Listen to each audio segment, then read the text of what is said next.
Emily es, por decirlo así, el personaje más importante del grupo, ya que gracias a ella es que van surgiendo los eventos o las cosas que nosotros hemos escuchado. En el primer disco ella se presenta en una de las canciones, que es la de Little Doll, que ocurre en el plazo de tiempo cuando ella ya es abandonada básicamente por su dueña. Nosotros lo que estamos escuchando, siguiendo el concepto del disco, es la parte de la tristeza. Emily aparece en la historia principal de esa canción, y ese disco, como dije anteriormente, maneja los conceptos de la sangre, el amor y las lágrimas como igual un disco conceptual. ¿Por qué es importante saber eso? Porque ese disco conceptual está basado realmente en que cada canción tenga un concepto y que ese concepto se refleje. A veces una de las canciones tiene amor, una de las canciones tiene sangre, una de las canciones tiene tristeza, algunas tienen todas, y la de Emily es más enfocado a obviamente la parte de la tristeza. Es simplemente como un pequeño guiño de lo que vendría siendo todas las demás historias, o más que nada toda la historia de Emily. Ese disco de Blood, Love and Tears está pensado más como un libro, como capítulos que nosotros vamos leyendo, historias un poco más aparte, pero todas como tal relacionadas. Y es por eso que tenemos a una narradora. La narradora es la que nos permite entrar a ese mundo en el que nosotros sabemos que vamos a estar escuchando distintas historias, pero que de todas formas están unidas por una misma idea. Para Aquasidera quise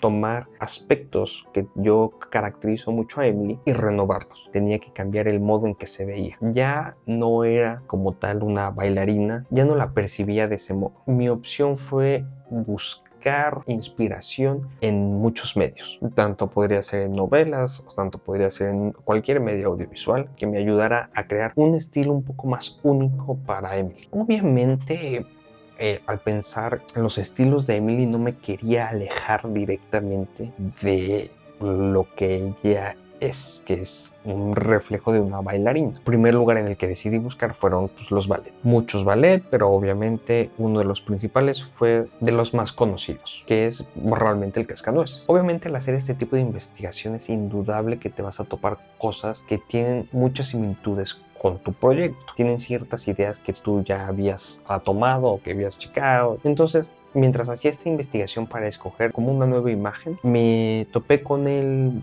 ballet de Coppelia. En pocas palabras, el ballet de Coppelia es un ballet en el que una muñeca de tamaño real roba básicamente el foco de enamoramiento de uno de los personajes. Está basado más que nada en la historia del hombre de arena. Pasan ciertas cosas y la trama se complica más, etcétera, etcétera. Ese aspecto más que nada, o bueno, ese ballet fue tomado por el concepto de la muñeca.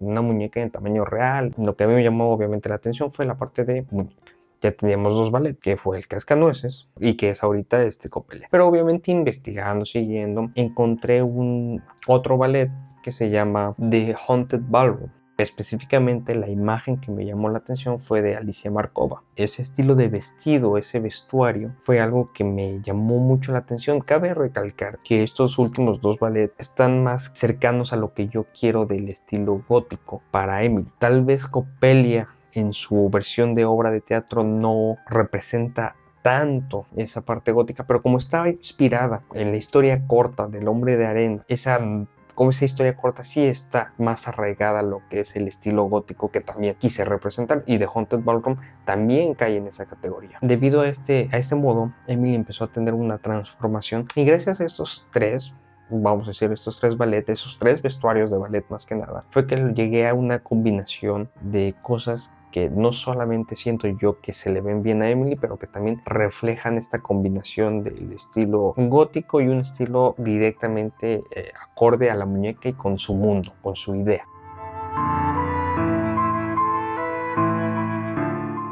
En este disco realmente, aunque no se hace mención directa de Emily, Emily es una observadora. De hecho, en las publicaciones que he escrito en Instagram, pongo siempre la frase de que o es algo que ella se imaginó o si pasó, porque quiero que quede claro que realmente ella está viendo algo. Como tal, también en la portada nosotros lo podemos ver. En la portada está Emily básicamente en su cuarto viendo qué está pasando en las estrellas, empieza a imaginar cosas o simplemente se le están susurrando. Y de hecho el disco iba a empezar con una narración, pues no de Emily, pero una narración que nos contaba acerca de quién está escuchando esta historia. De igual modo, en la forma escrita, cuando estaba escribiendo la historia, Emily aparecía en un prólogo, en un pequeño prólogo, igual que el primer disco, en el cual contaba qué estaba haciendo, qué es lo que se estaba imaginando, y a partir de ahí ya empezaba la historia del disco. La razón de no agregar esa pequeña introducción al disco ya finalizado